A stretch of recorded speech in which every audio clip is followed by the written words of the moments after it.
that was really interesting for me, because I always thought there was no strategy around it, and our speaker here today obviously is Daniel Carcillo, a retired left winger, made his mark in the NHL, known for his aggressive play and the nickname the Car Bomb due to his physical presence and his role as the enforcer, amassing over 164 fights over a 10-year career in the NHL. He was first drafted in the 73rd pick by the Pittsburgh Penguins in '03. And he spent time with the Phoenix Coyotes, where he led them in penalty minutes in the 07-08 season, 324 minutes in the penalty box.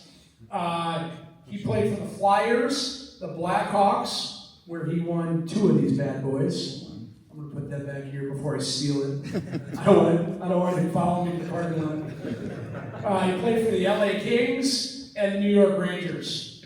As I mentioned, he won 2 Stanley Cups for the Hawks in 13 and 15. He was limited in the 15 season due to concussions. He was diagnosed with 7 different concussions. He became an advocate for mental health and traumatic brain injury, TBI, awareness among athletes. He established a Chapter 5 foundation to support former NHL players dealing with post-concussion syndrome, anxiety, and depression, which has become very common. After reversing the signs and symptoms of mild dementia using mushrooms-assisted therapy, he co-founded Wesna Health, a company focused on FDA-approved psychedelic medicine to treat traumatic brain injury, reflecting his personal battles with concussion-related issues and substance abuse. He also acquired and expanded a network of psychiatric-led clinics using ketamine in Illinois. He owns and operates Experience Onward, a legal, state-licensed service center in Portland that uses mushrooms in a transformational journey. The goal of the center is to be a positive catalyst for one's wellness path, helping break destructive thought patterns and shift perspectives of trauma or diagnosis and expand consciousness. They have opened up a second location in Colorado. Daniel is married to his dream girl, Ella, who we met in Chicago. They've got 4 kids. They live in Jupiter, Florida now. He flew up last night. He was sitting on a plane as they jacked up the plane to change a tire for 3 hours. Got in super late, up super early. And he said, we walked in, and he's like, no excuses. And I love that. Daniel's been featured in the New York Times, HBO Real Sports with Brian Gumbel. He's been in the USA Today, the Washington Post, the Players Tribune, Business Insider, The Athletic, Yahoo Sports, CBC, the Canadian Press, and the Toronto Star. He has over 100 fights on YouTube. I probably watched 30 of them before I reached out to him. Don King would have loved this guy. Daniel, do you want me to show your other video? It's up to you. All right. So here's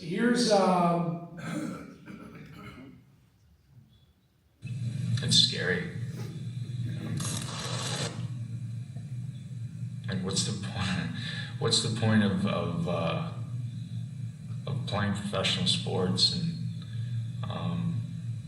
it's supposed to be for the memories, And you can't remember that anymore. It's really scary. I was having headaches, problems sleeping, more mood swings, depression, anxiety. Flip a coin the night before I went to bed, and I wouldn't know how I'd wake up the next morning.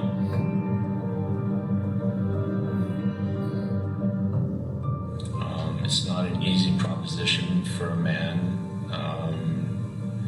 with pride and ego to come here and assess the state of my brain, especially with a 3.5-year-old son, a year-old daughter, and another daughter on the way. The quality of life that repetitive traumatic brain injuries rob from you is, I would give back all of my money, I would give back all of the time. You can take my name off the Stanley Cup twice over. I can't live like that anymore.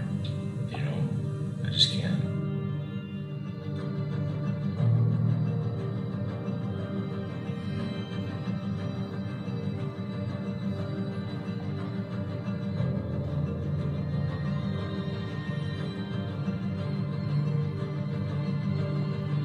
Stats aren't flattering, the research isn't flattering, but I think if you have hope and you do the work, that you can stave that off. I believe that. I don't want somebody else to be in this position. You know? You have a lot more years to live after professional sports, and I'm starting to feel like myself again, and my personality's coming back. I'm able to sleep.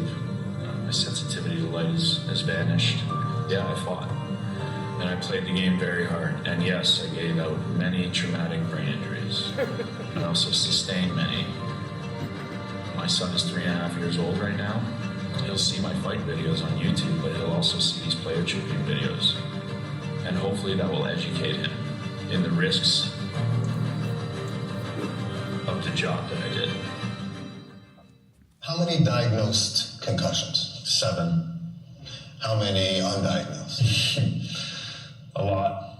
Hundreds, maybe. I was dealing with things like light sensitivity, slurred speech, headaches, head pressure, insomnia, impulse control issues, short-term memory loss, long-term memory loss, concentration issues, like really, really bad things. And I had this image of myself that I was such a loser. Carcillo says he tried everything to cure his broken mind, from conventional medicine to experimental therapies to psychotherapy, but nothing worked.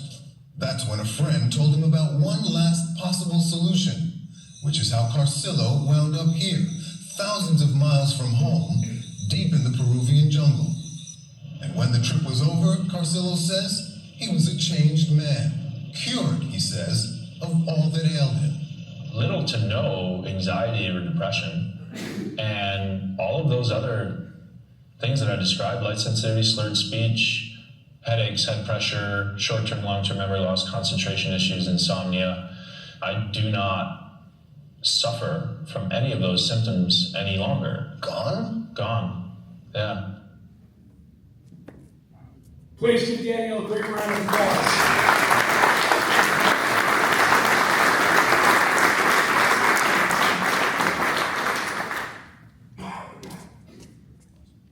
Sweat from the fight videos.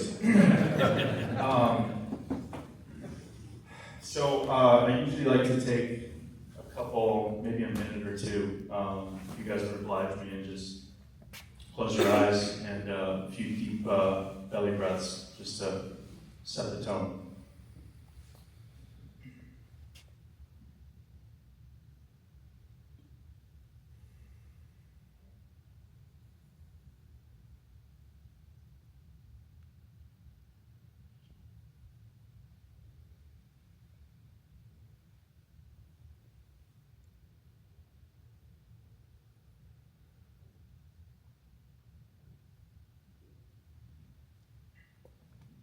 All right, thanks, guys. Those are two really different people that you saw up there, and one was somebody that I had to be in order to survive in a world that's pretty intense, but it was really an unconscious person, you know, somebody that from a very young age just was drawn to a game. So I ended up growing up in Canada, and you're pretty much born with skates on. And what you'll likely hear through this, you know, story or testimonial is reinvention and just opportunities to really shift perspectives, perspective of myself, how I'm living, how I lived as an athlete, and then hopefully the skill sets that I know I have, you know, will permeate through and help support somebody in this room. So, growing up in Canada, it was, I was very, very attracted to this game. I could put my shoulder through somebody if they were touching a rubber puck. I was always very interested in different games. For whatever reason, I felt from a very young age a little uncomfortable in real life. So when I got to the rink, everything faded away. There was all of a sudden this kind of different rule set. And I was very attracted to that. I wasn't always the best player. I started skating at 4 years old, played double A, so there's triple A, double A, single A. A lot of my friends in school, wouldn't really talk to me because I wasn't playing triple A. I'm the middle of two boys, and so and I liked school. I grew up in an Italian household, and my parents, I didn't get to touch the ice unless I got 90% on every test, and everything that I did was done to a very high standard. And I think that's why it allowed me to be as successful as I was on the ice and after. And so growing up in that household,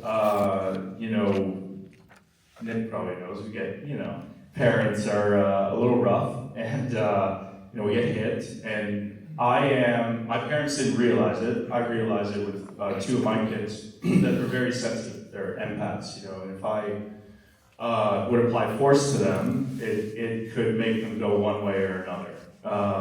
And for me, the environment that I grew up in was a little chaotic. At least that's the way I viewed it. But without that environment, I would have never been able to be Carbone. And I am very, even just thinking about a fight, standing across from another man even today, I'm comfortable with it. It's probably why I chose entrepreneurship and why I or this life chose me to try to advocate for something that is federally illegal right now. It's very nuanced. So I think that's also why I was really successful at this sport. I ended up getting drafted, playing double A in Canada at 15. So I had a choice to make, and I chose to move away from home. So you move away pretty young. It was about 3.5 hours, and then you're playing against 21-year-olds. Ended up getting drafted, 73rd overall. I had 5 fights, maybe, over 3 years in junior. There's a culture in hockey of hazing, and so there was some stuff that happened to me and 13 other guys, and that's when I could really pinpoint. I didn't know it at the time, but that's when I could pinpoint that Carbone was really born. And as soon as I got into the AHL, I was 160 pounds when I got drafted. So that summer I spent time in the gym. I gained about 35 pounds. The first game in the AHL, you're in this organization, I was in the Penguins organization, and people didn't know me as a fighter. All of a sudden, my first game, I fight Kevin Colley, I knock him out, and then people start talking. And in hockey, you go up and down the lineup, and you just know back then, anyway, it's a little bit changed now, you know who's going to come after you. And if you make a big hit, or you lean on somebody, or you go after one of their superstar players and you try to get them, thinking about you rather than thinking about scoring, and you're going to have to be ready. So I played 1.5 years in the AHL, fought everybody, scored a bunch of goals, and then ended up getting traded to the Phoenix Coyotes. And Wayne Gretzky was my coach for 2.5 years, Grant Fuhr, Ulf Samuelsson. So I was around, some pretty great players, the greatest of all time. And I really just wanted to make a name for myself. So when I broke in, I, again, just fought everyone. Led the league in penalty minutes my first year. And ended up getting traded to the Flyers about 2.5 years in, because I kind of overstayed my welcome. What you see on the ice was pretty indicative of what you saw off the ice. I'm not going to swear in church, but I didn't care about anything. I didn't care about myself. There was a period in my life that I thought I was better than even my family. And the ego really took over.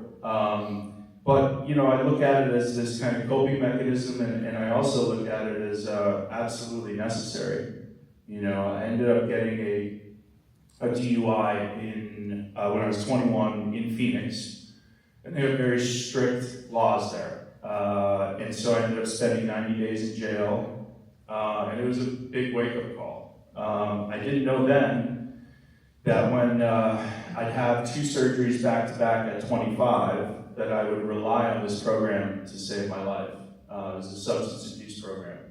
And what I see looking back on my career and my life from the ages of 20 to 25 is just a lot of chaos and turmoil. Now, don't get me wrong, I would never trade any of this.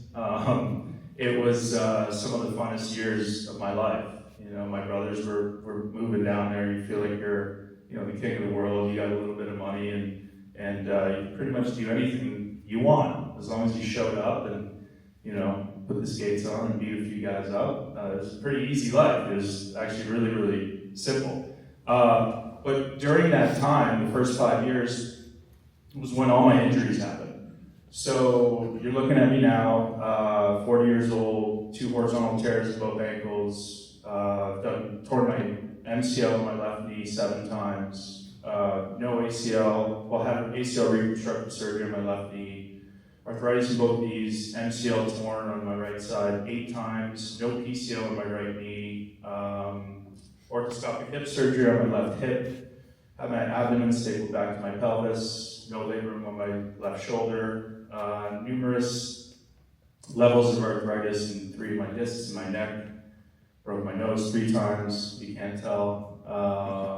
3 teeth gone, and then 7 diagnosed concussions on top of that. So a lot of those injuries, most of those injuries, other than the ACL tear, happened in those first 5 years. You know, when I wasn't living the right way. And then at 25, I had 2 surgeries back-to-back in 10 days, orthoscopic hip surgery, and then my abdomen stapled back to my pelvis. And this was a time when opiates were really overprescribed. Doctors would walk up and down the aisle and ask you what you wanted and be like, you know, muscle relaxer, 3 Ambien, and they would just give it to you. But because of the trauma that I'd sustained, because of my childhood, that shaped me into this individual that I clearly needed to be successful in a league like that. As soon as I took one of those opiates, I was hooked. You know, within 3 months, it just numbed all of the uncomfortableness, all of the. I'm a very.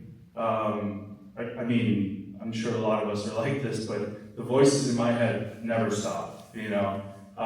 Now they're a lot nicer than they used to be, but that was the only time where my body didn't feel like it was in pain, and my mind didn't feel like it was in pain, and then I had to ask for help. It was only 3 months, you know, during the summer, and so I asked for help, and that was really the first time that I, you know, believe it or not, started to learn about spirituality.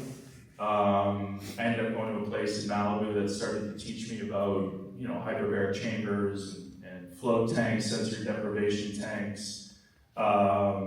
Started to learn about meditation and breath work and like all of these other tools other than synthetic medicines and booze to get down after a game. You know, it's a difficult thing to go home after you play in front of 21,000 people and try to wind down. You know, and go to bed at 3 a.m. It's fucking impossible. That's my life.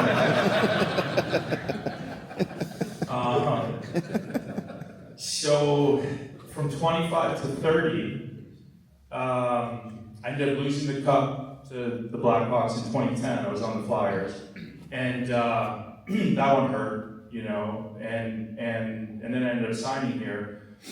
But from my last 5 years, I went to the Stanley Cup Finals 4 times with 3 different teams.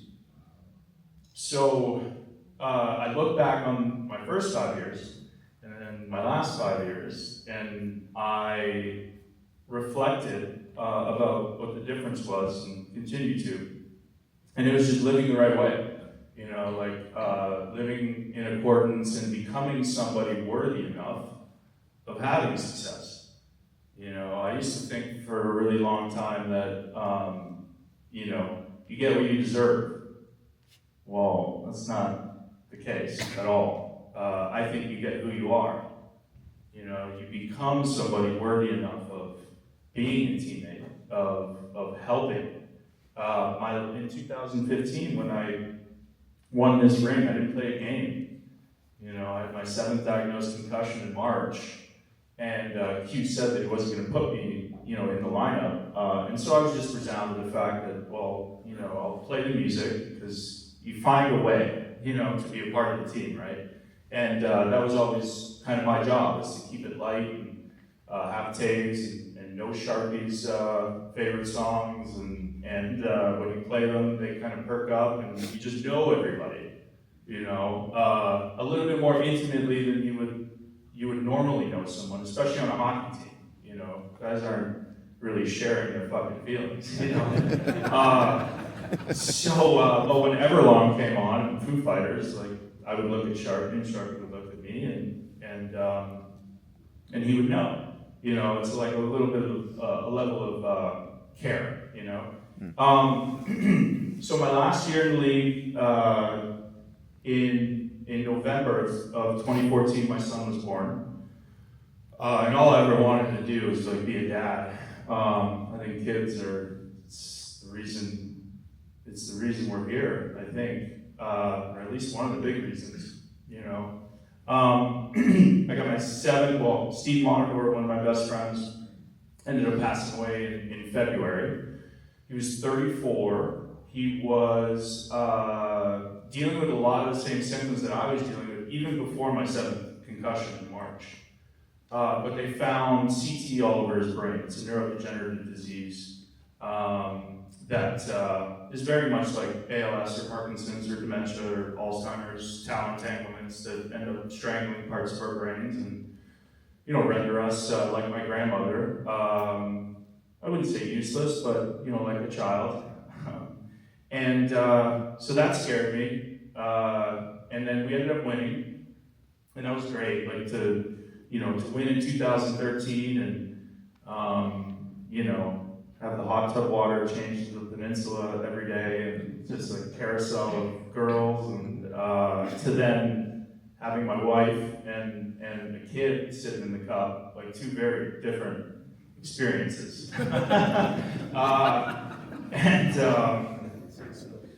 Yeah. Maybe we can go back, I don't know. Anyone have a time machine? So when I retired, I just knew it was time in 2015. I was on a PTO in Pittsburgh. Stan Bowman called me, he said that this young kid didn't work out, you want to come back for minimum? Writing's on the wall. I'm like, yeah, I'll come back for 1 more year. You know, I was thinking of going to Russia. When you retire, when you start transitioning, when you stop doing the thing, man, you deteriorate fast. Purpose is very fucking important.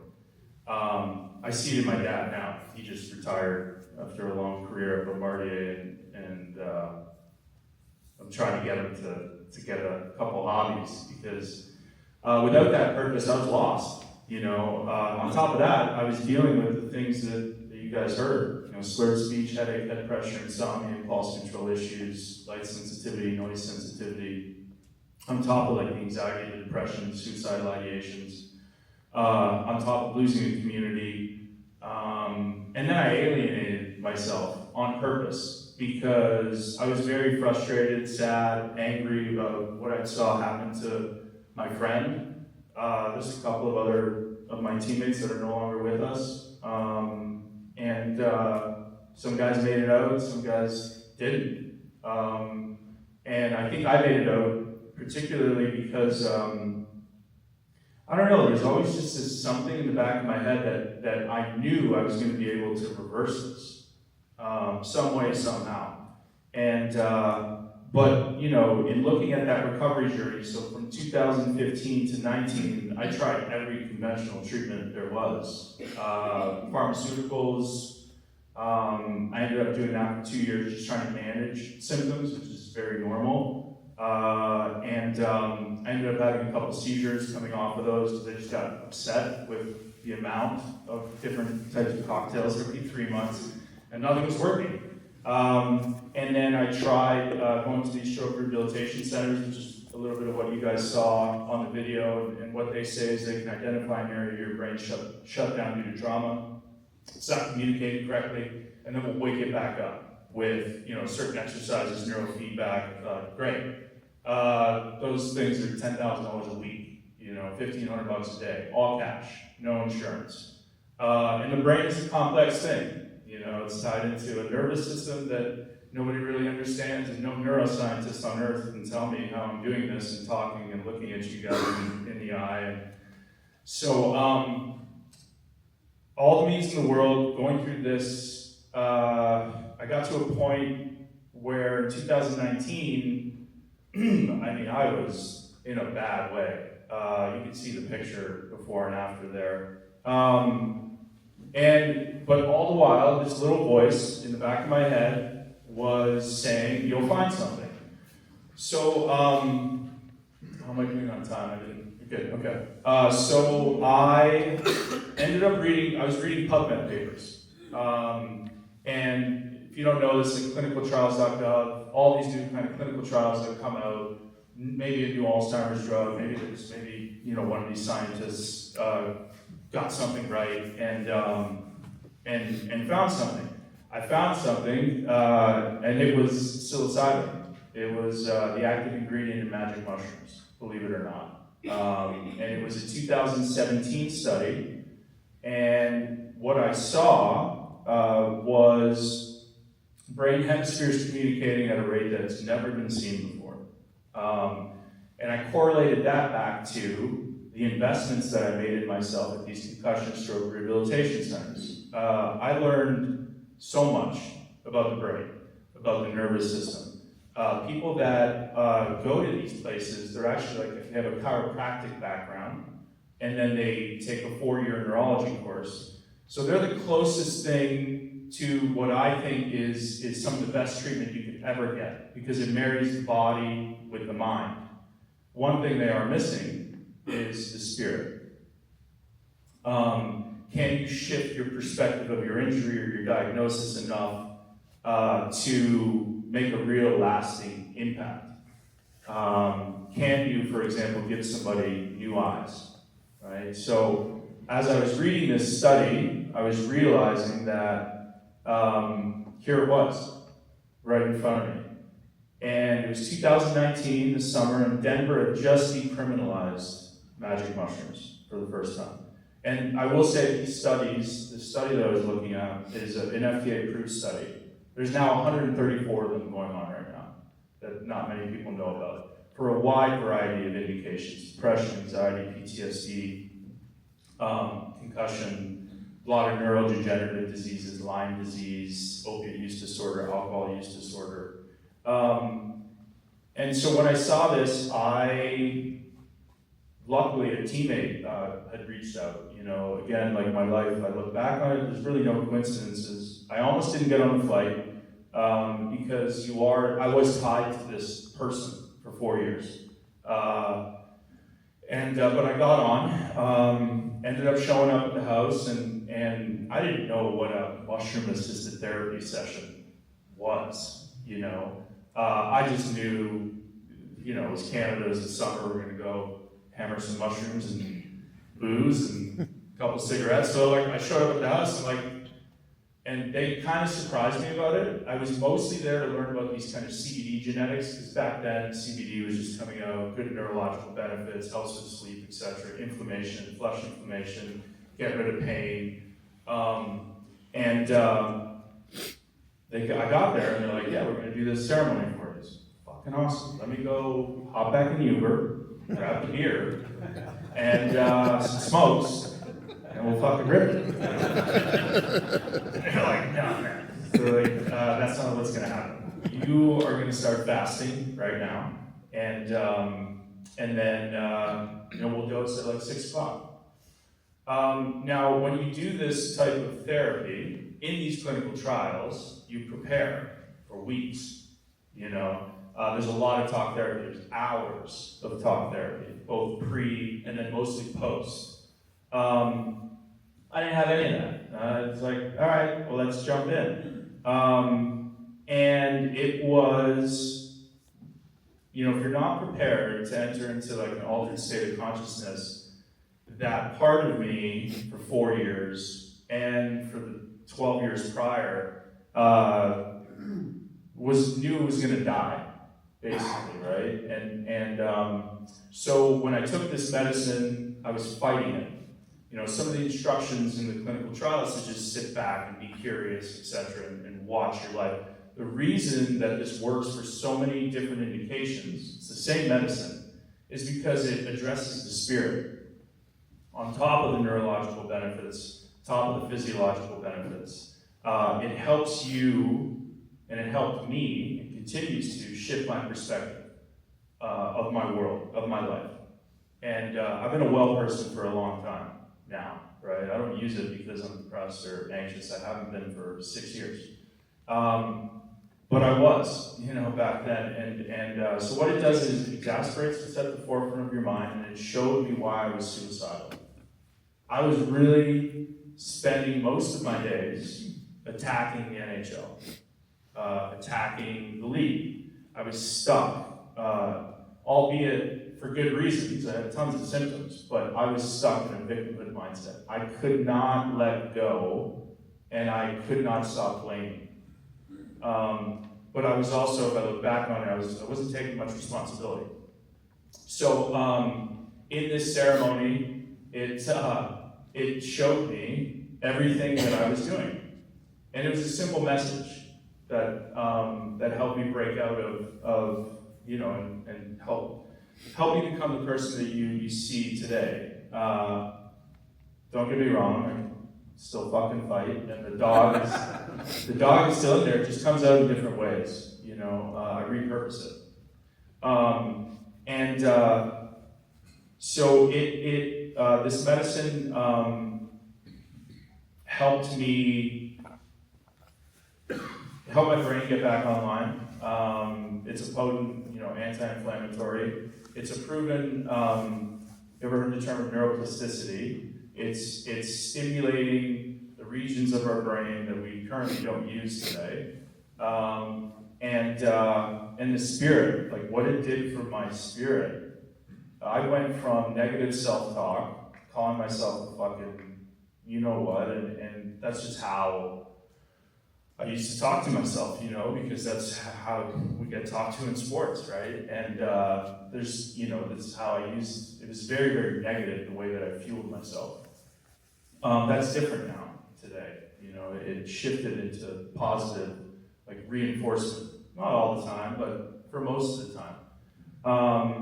And it highlighted why I was feeling the way I was. Of course, my brain was fucked up, but the mushrooms would help that. It said that to me, right?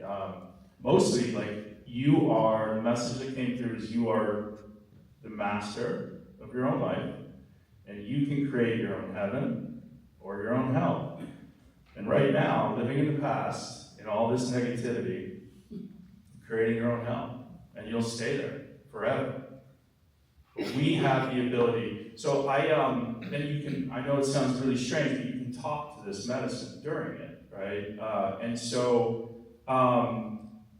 as I was for 2.5 hours walking around the farm, yelling, the guy who was there was like, we gotta kind of be quiet, we got neighbors. I was like, well, fuck, you gave me this.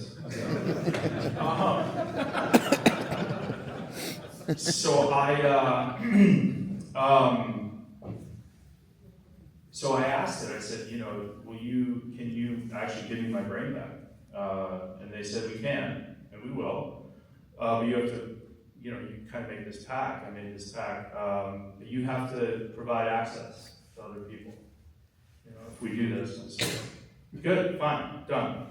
And then all of a sudden, it lifted, where for the first time in my life, I felt unconditionally loved.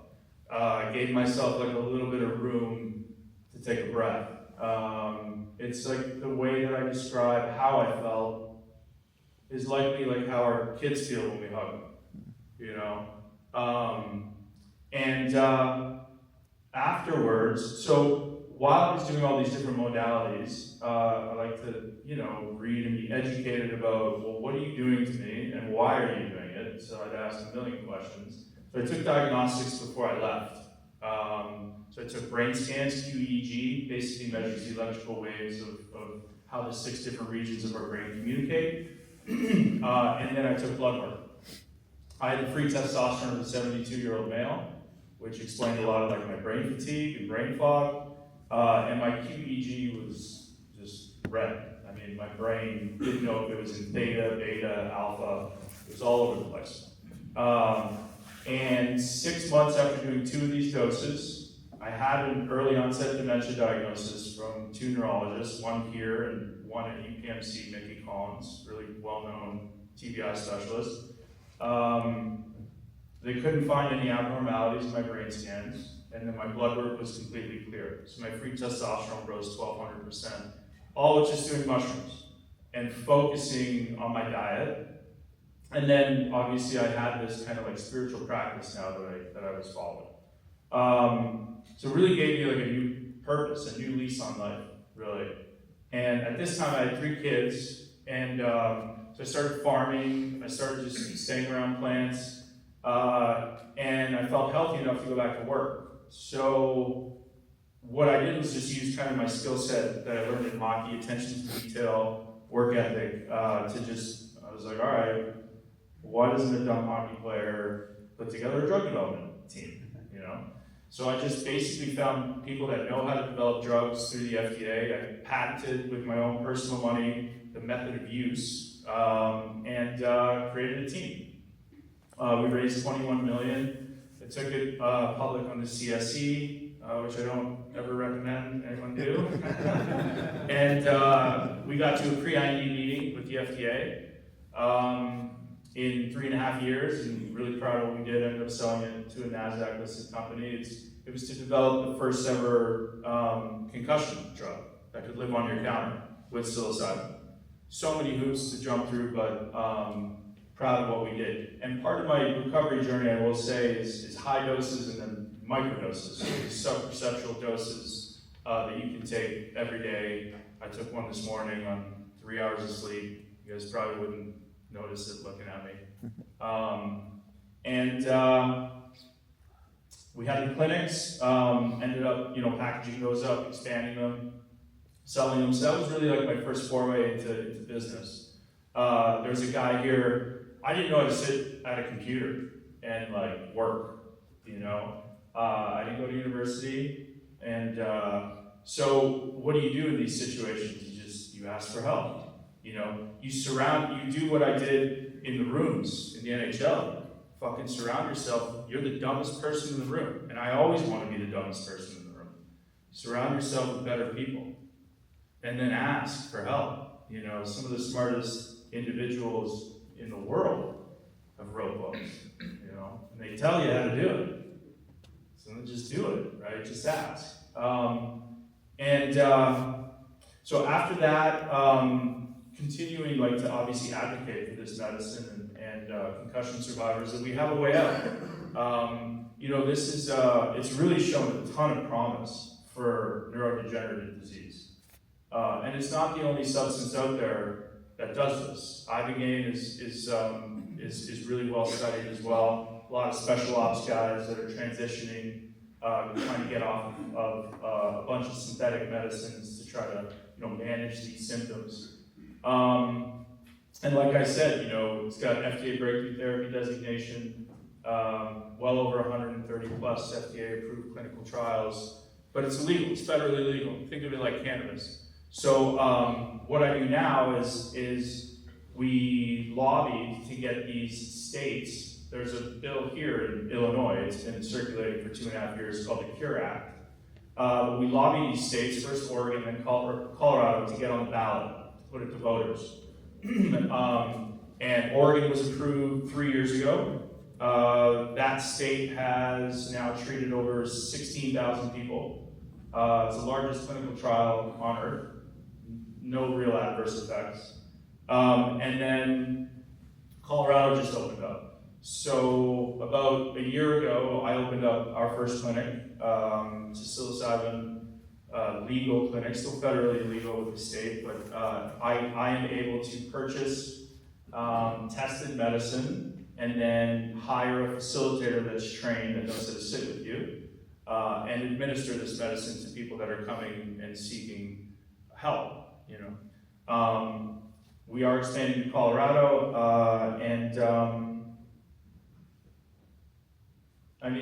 I've got 4 kids now, one on the way, and I've never been happier.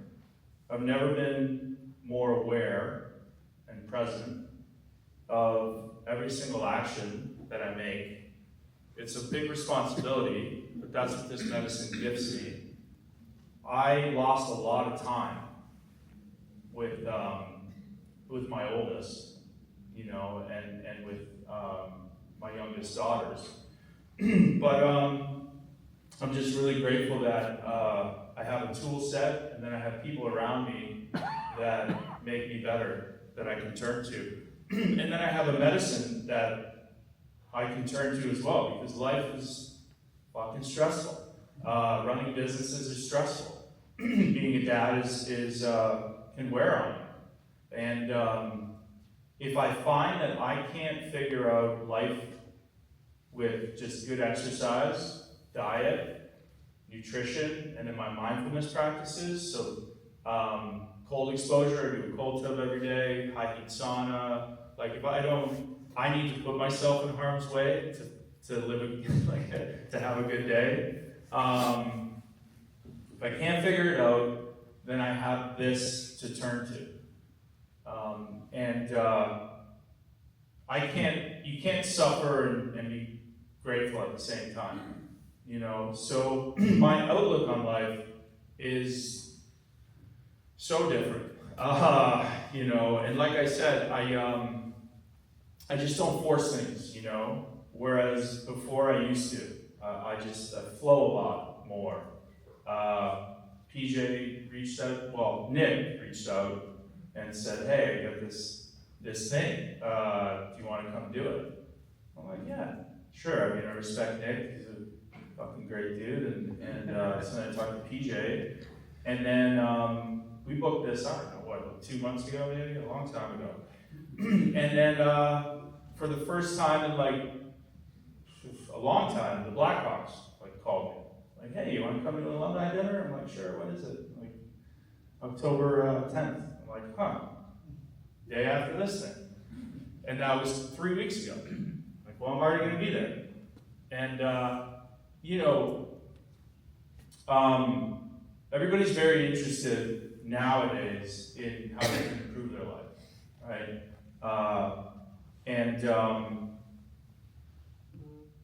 I've never come across, and I've been through the system, and I've never come across something that has helped me improve my life like this medicine. It's really shifted everything, and grateful that we have rooms like this to be able to share. Appreciate you guys being so attentive, and I do want to leave some room for questions. I know there's a hard stop at 7:17, so I'll stop there and open it up.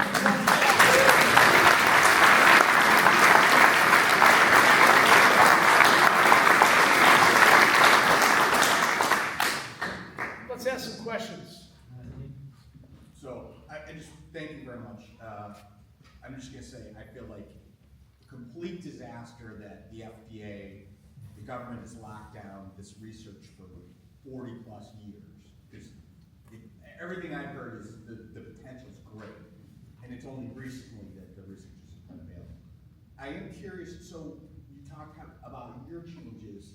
What has your family or anybody close to you said about before and after?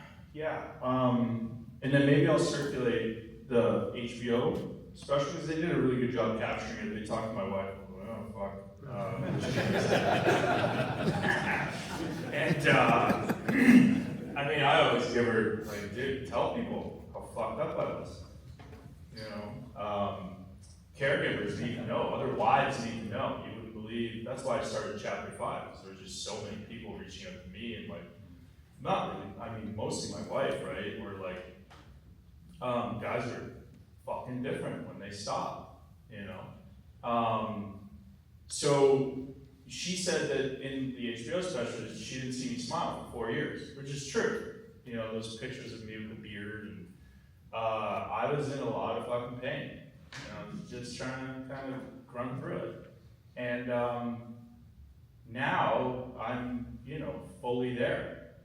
You know, what are fucking girls and wives and or partners, whatever, what do they want from us? They want presence. They want to know you're fucking there. Listen, or pretend. Who gives a fuck? But just like look them in the eye, you know, like make them feel as though you're there, like that you care. Fortunately, like, you know, I'm a very active father, you know, and I cook every night, mostly because I enjoy it. I don't enjoy her food.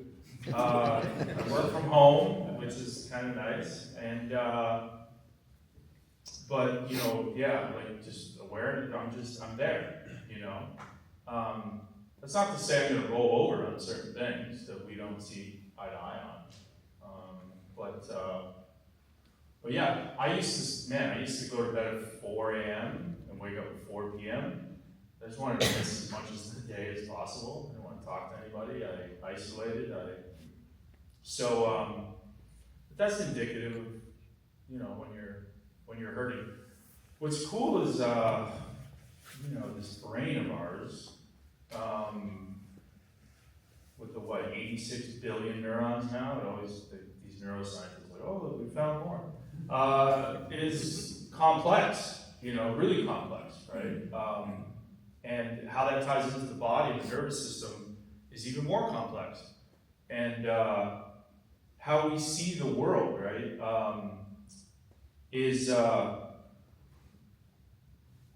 we're all living in the same world, but each of us sees it so differently, you know?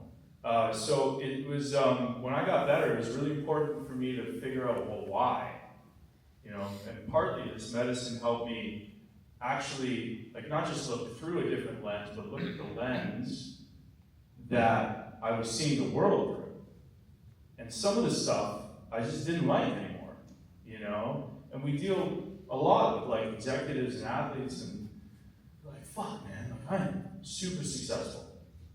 But these things that made me successful, they're not really working anymore, you know? Like, my marriage is a little on the rocks, or whatever it is. And that can happen, you know? And then people, you can go to talk therapy. You know, I was in talk therapy for 15 years, and it was great.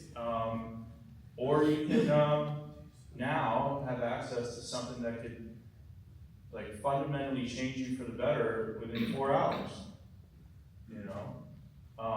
Which is great. And then the best part about it is when your spouse sees it, for sure. Even when your kids see it, you know? So. Another question. Yeah, we have a nephew who played junior hockey and played at Notre Dame, and has all the symptoms that you went through.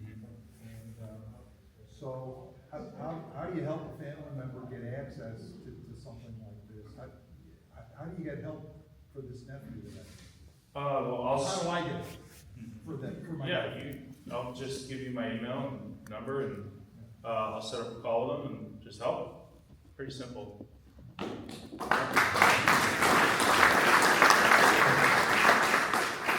don't have a question, I just want to say thanks. My best friend from college, his son took his life and found his son. It was a horrific way he did it, and he was just gone for about 6 or 7 years. And I was always chasing him, trying to, and about 9 months ago, all of a sudden, nobody called me. And it was like, oh my God, he's back. I couldn't believe it. And then on the second phone call, he told me, he's like, I gotta tell you what I did. Because I started doing these microdosing mushrooms. So I'll just say, it's like, what he was afraid to tell me. Yeah. But I was like, oh my God, he's back. Yeah. So I just want to thank you for sharing this. Of course. You know, it's really encouraging. One last quick question. You talk about your first 5 years, and then your last 5 years, you kind of saw you were in a better position. What changed? Did you do anything to help the younger players coming in at that time? Or did your locker room behavior change to be a better teammate? Yeah, just on and off the ice. Like I just I took a vested interest in getting there on time.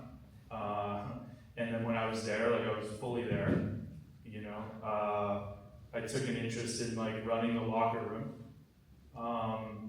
You know, even when I played like maybe 5-6 minutes a night, right? Like Duncan's logging 30.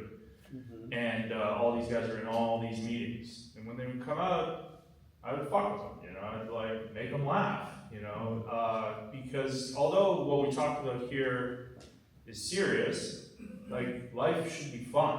You should fucking have fun, you know, you have to, or it becomes a little too monotonous. So I think I just started having more fun, you know, and I was more of myself. Because it was the first time that I was actually like digging into who the fuck I am and what makes me tick, you know, because of the meditation, the journaling, and the writing, and stuff that like I really at 25 I'd never been introduced to, you know. So that like kind of internal, you know, that view of like what made me me, that understanding, then gave me the confidence to you know, be myself, you know. So I think that was a big change.